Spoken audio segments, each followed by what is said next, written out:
Good morning বন্ধুসকল। আজি মই তোমালোকক দেখাম যে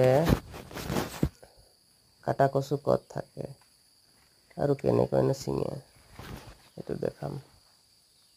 এয়া মই ছিঙি আছোঁ। আমাৰ ঘৰৰ পিছফালৰ সৰু এটা নালা আছে। নালাৰ কিনাৰে কিনাৰে গৈ থাকিলে এই কচু কাটা কচু য'ত হয় এইটো জেগাটো পাই যাব।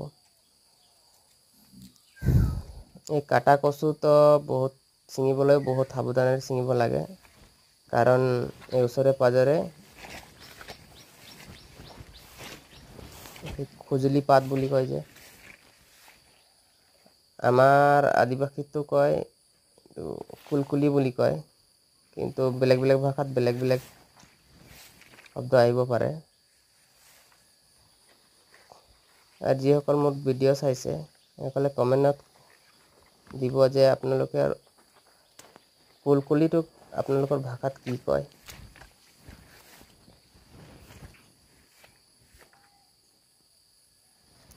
মোৰ ৰাতিপুৱা সময় থাকিলে এনেকৈ শাক পাত ছিঙিবলৈ মই ওলাই যাওঁ, আৰু ভাল লাগে নিজে ছিঙি সেউজীয়া শাক পাচলি খাই মোক ভাল লাগে।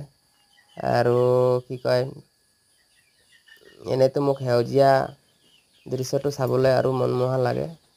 সেইকাৰণে মোৰ চেনেলৰ নামো দিছোঁ গ্ৰীণ ভেলী। আপোনালোকে গ্ৰীণ ভেলী চেনেলত লাইক আৰু ছাবস্ক্ৰাইব কৰি দিব। জাষ্ট বেছি দিন হোৱা নাই, মই ভিডিঅ' এটা আপলোড কৰি আছোঁ, আৰু আপোনালোকৰ লাইক আৰু কমেণ্টত মোক হেল্প কৰি অলপ আগবঢ়াই দিব। ধন্যবাদ।